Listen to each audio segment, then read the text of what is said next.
Ha? Layo pa. Okay, pagkaon. Okay. Salamat, Brad. Dini na po sa lain topic. Pagkaon. Bahay na usap ni sa Pagkaon. pagkaon. Okay, pagkaon ni may kay pagkaon na. Oh. Bahay na sa pagkaon. Okay.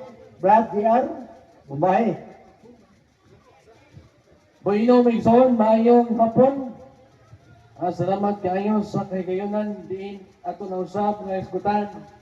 Ang topic nga nagayon, ang pagkaon. Kay gisgutan sa tuwing isong kaganina, ang pagpahulay. Karon gisgutan na sa dato ang pagkaon. Uman eh. Ha? Uman sa pagpahulay, kaon, uman kaon, pahulay. Oh. Puli-puli ra, ha? Ano so ato sigutan unsa man ang pagtulunan sa pagkaon. Ato may duha ka klase ang pagkaon. Una ang espirituhalong pagkaon. Ikaduha ang tawhanon nga pagkaon. Sigutan nato kaning una ang espirituhalong pagkaon ang bang nga naghatag sa kinabuhi. Matod pa sa Juan 6:35. Si Jesus, maingon kanila, ako, mawang pan, na naghatag sa kinabuhi. Ang maari, kanako, dili nagayod gutomon. O kang muto, kanako, dili nagayod ohawon. Bot pasabot may igsoon ang pan nga gisgutan, mao si Kristo. O gani sa Mateo 4:4 nagaingon mga igsoon, may tubag si Jesus. Ang kasulatan nagaingon, ang tao mabuhi dili sa pan lamang, kundi sa matag pulong usab nga isulti sa Dios. Ang isulti sa Dios pinagi sa balang kasulatan nga giukab sa mga alagad sa Dios. Ang pulong pagpumalandong kini ang pagkaon sa atong espirituhanong pagkinabuhi ka espirituhanong pagkaon. Sunod mo ang tawhanon ng pagkaon, ang atong idaglaw-adlaw nga panginahanglan aron mabuhi ang tao. Konsumo, sa lain pagkasulti, konsumo aron mabuhi ang tao. Matod pa maigsoon sa Genesis 1:29-30. Unya mingon ng Dios, gihatag ko kanimo ang tanang matang sa tanom nga may binig o ang tanang bunga sa kahoy aron inyong kanon. Gitawag ko sa tanang ihalas. Gitawag ko sa ang tanang ihalas ng mga mananap o sa kalanggaman ng mga o ang mga tanom nga nunhaw aron ilang kanon. Bot pasabot nga kinig mga butang nasa palibot nga maayo nga butang nga pwede kanon gihatag sa Dios. Matod pa sa Mateo 15:17, wala pa di ay kamo makasabot nga ang musulod sa baba sa tao mupadulong sa iyang tiyan ug unya mugula sa iyang lawas. Kani day atong gikaon matag adlaw, musulod lamang kini sa atong tiyan, maghatag og enerhiya ug sustansya o ginungdan nga madaitis o gawas gikan sa itong lawas. O ba ka na, no, ang duha ka klases pagkaon, ang espirituhalong pagkaon o ang tawhanong nga pagkaon. Kani atong wali maigsoon o sa kini kapaagi nga kamo makakaon sa espirituhalong pagkaon, nga mo ang pulong sa Dios. Ang pulong nga gikan sa Dios. Karon sugutan nato, nganong dako man kayo nga isyu kining pagkaon tungod sa mga magsusupak lahi ang ilaha nga pagpasabot niya ini. Ang pagkaon nga gadili kaniadto karon gipakaon na. Matod pa sa mga magsusupak nganong man mong mga Katoliko nga mukaon man mo og baboy og dugo nga gadili man kini sa Dios. Matod pa ilang gamiton ang teksto sa daang tugon sa Leviticus 11:7-8. Ang baboy bisan tuod kun pikas ang kuko niini, dili man kini mousap sa kinaon, busa hugaw kini alang kaninyo. Di man nga alang kaninyo. So alam ka na to, lahi man ang atong pagtulunan. Ayaw ka mo pagkaon sa karne niining mga mananapa o muhikap sa patayng lawas niini kay hugaw man kini alang kaninyo. Di man nag-mention diri og alang kaninyo. Tungod sa man alang kaninyo, alang kanila nga mga Hudiyo. Alang kanila sa daang tugon. Di man zona alang sa mga Hudiyo o sa daang tugon. Kaya ang daang tugon pagtulunan man sa mga Hudiyo. Gamay tanusap nila ang Deuteronomio 14:8. Ayaw sab kamo pagkaon o baboy kay bisan pikas sila kuko, dili sila musap busa hugaw sila. So musap ka na nga mga teksto ilang pagagamiton. Apan ani ay tubag gigalay suon atong pamalandungan. Ona, mahinong kanon ang tanang pagkaon. Ang tanang pagkaon basta mo dawat sa imong ginawa pwede nimong kanon gigalay suon. Marcos 7:19 nagaingon, kay ang pagkaon dili man mosulod sa iyang kasing-kasing, kung dili ngadto sa iyang tiyan, ug unya mugula usab gikan sa iyang lawas. Sa pagsulti ni Jesus niini iyang gipasabot, gipahayag nga mahimong kanon ang tanan nga pagkaon. O gani gipasabot niya nga pwede kanon ang tanang pagkaon. Kung gani gitudlo ka na ni Jesus. Gipasabot ni Jesus, pinaagi lamang sa sambingay, o gipasabot niya nga tinaw gyud, nga klaro nga pwede na gidkanon ang tanang pagkaon.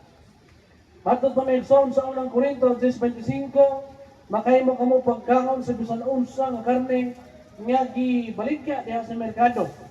Ang term diri ang tanang karne nga gibaligya sa merkado lakip ang baboy. Kaya tanang karne man giskutan may igsoon sa unang Korinto 10:25. Lain pagtulunan may igsoon ang dili sa pagkaon sugo sa Dios alang sa mga Hudiyo. Sugo sa Dios alang sa mga Hudiyo. Pero alang ka na itong Kristiyano wala kini gisugo igsoon. Sa Salmo 147, 19-20, gihatag sa Dios ang balaod alang sa Israel. Unsa man ang Israel? Di ba mo kini ang mga Hudiyo? Gihatag sa Dios nga balaod alang sa mga Hudiyo. Walay labot ang ubang nasod. But pasabot walay labot ang nasod Pilipinas. Unya matod pa sa Pindarayag 2:9 o sa Pindarayag 3:9 ang nagpaka-Hudiyo iya ni Satanas. Kini nga pagtulunan iya ni sa Hudiyo. Unya kasuhanon man ta. Kung magpaka-Hudiyo ka matod ba iya ka ni Satanas. Laing bayan sa maigsoon ang pagkaon walay labot sa kaluwasan.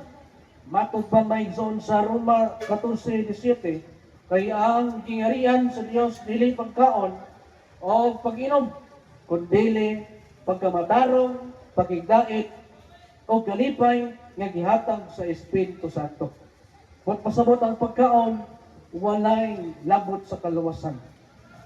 Sa laing bahin, sa Roma 14:2 nagaingon, may nagtuo nga mahimo nila pagkaon ng bisan unsa, apan ang huyang sa pagtuo mukaon lamang og utanon sa kuno.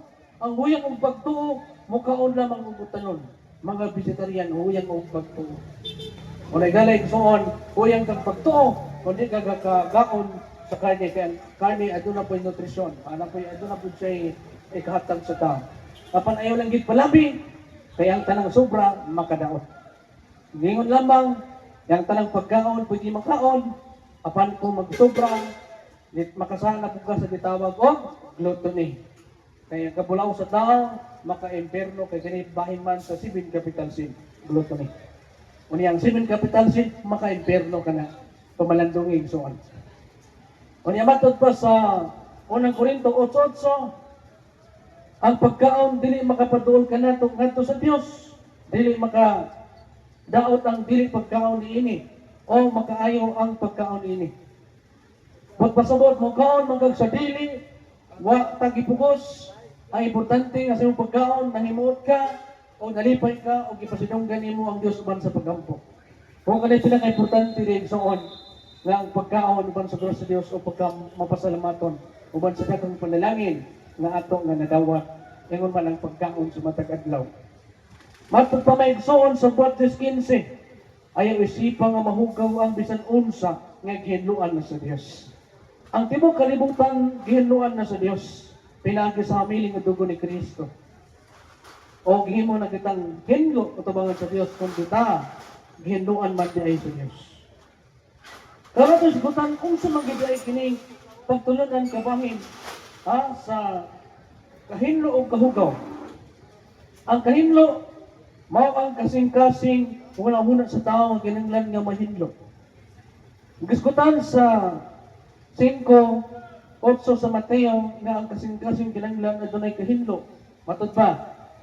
Bulahan ang putli o kasing-kasing kay makita sila sa Dios.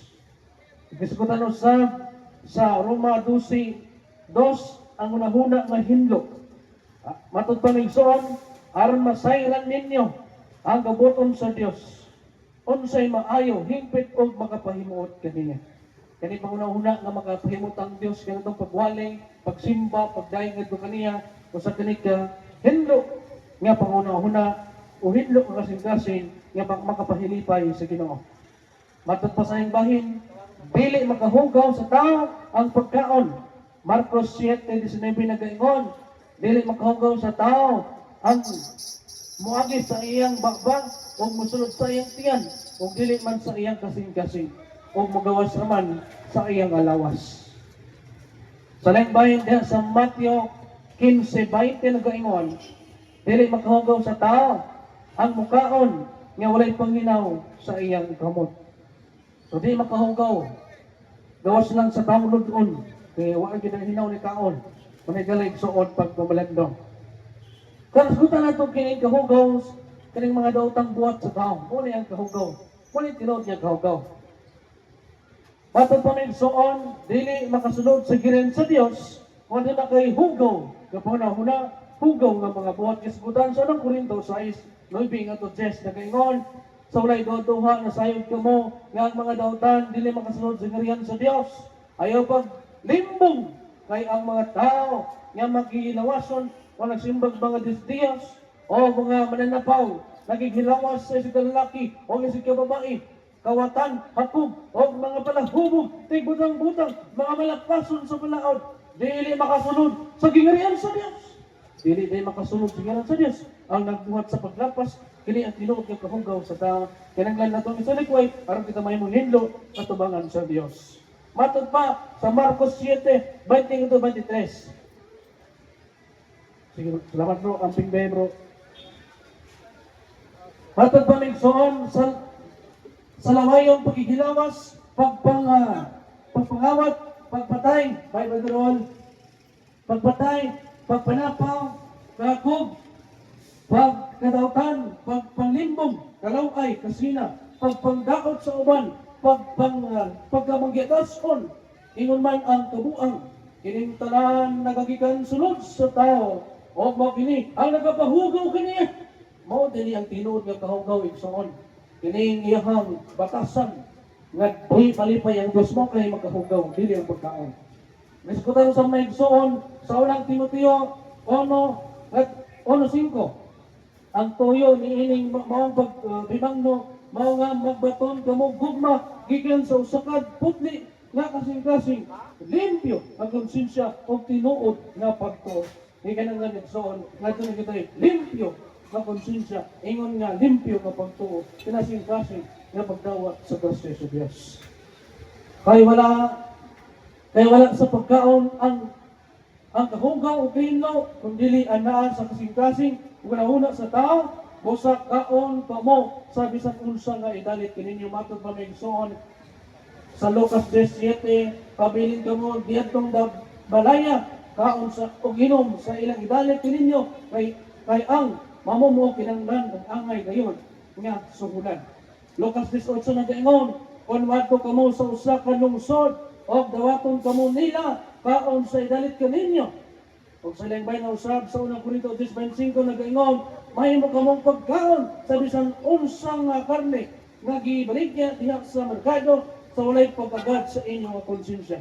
Pasabot ang pagkaon di makahugaw sa tao, ang pagkahugaw sa tao mao katong iyang batasan nga di mahimot ang Dios. Katong batasan niya makapasunod kadto kaniya dito sa kalayo sa impyerno. Di matod pa gisgutan sa unang Korinto sa East doy pingadto sa Jess nagdi makasunod sigiran sa Dios ang buhat sa pagkamalaway. O kung ito ang hugaw niya buhat sa tao, dili ang pagkaon. Kaya kung ang imong gikaon, nagkapasalamat ko sa Dios. Kung ang imong gikaon, mahimot ang Dios. Tungod kay ikaw mapasalamaton, dagan pa nga panalangin o pagkaon sa matag adlaw nga atong gikinahanglan ihatag sa Dios. Uban sa pagampo nga mapasalamaton o mapadayonon nga pagpangalagad diya sa Ginoo. O di natapos ang atong sugilanon nga nagaingon ang pagkaon, pagtulunan sa pagkaon. Salamat maayong hapon sa kanay.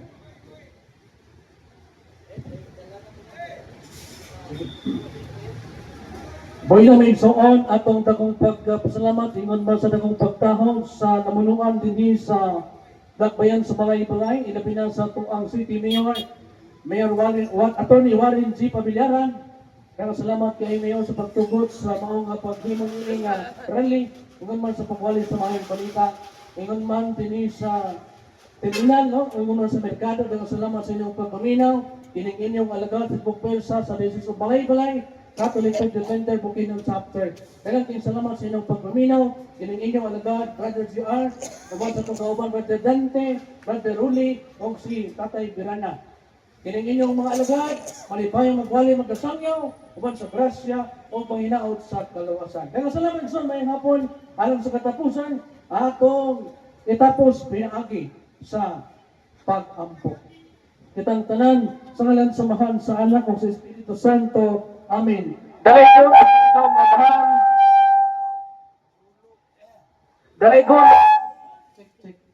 Dahil ko no bagaw nga mahal, nagapasalamat kami kanimo o Dios sa imong gugma. Grasya din na himo kining napadayon, na himo kining nagmalampuson kining maong nga kaliyukan kanong kahaponon. Magapadayon ka o Dios, magauna ka desir ang among ang mga plano. Magapangayang usap kami o Dios sa kapasayloan sa among masala. Pasaylo kami Ginoo kami mahindlo sa imong tubangan. Magapadayon diha sa pagpangalagad. Salamat Ginoo sa pagtubag sa mga pag-ampo. Naganaglan kami o Dios sa aming palaw sa kanunay aron kami magapadayon.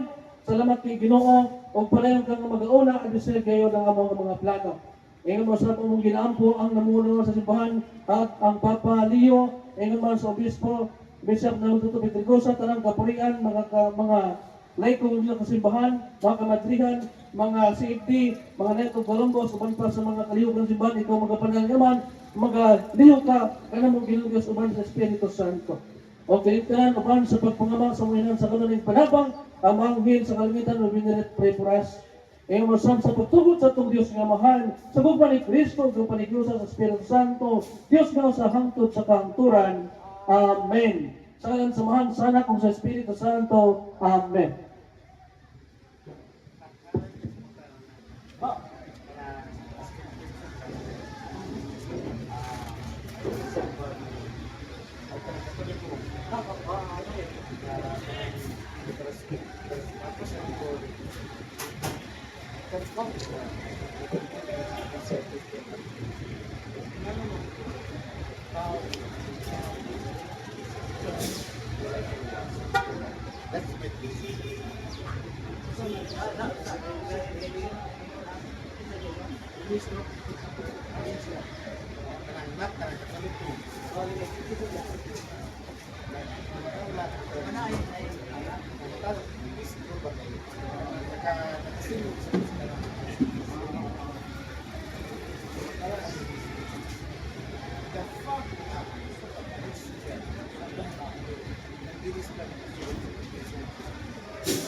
Yes, exactly. Precisely, absolutely. Kay nagtubod sa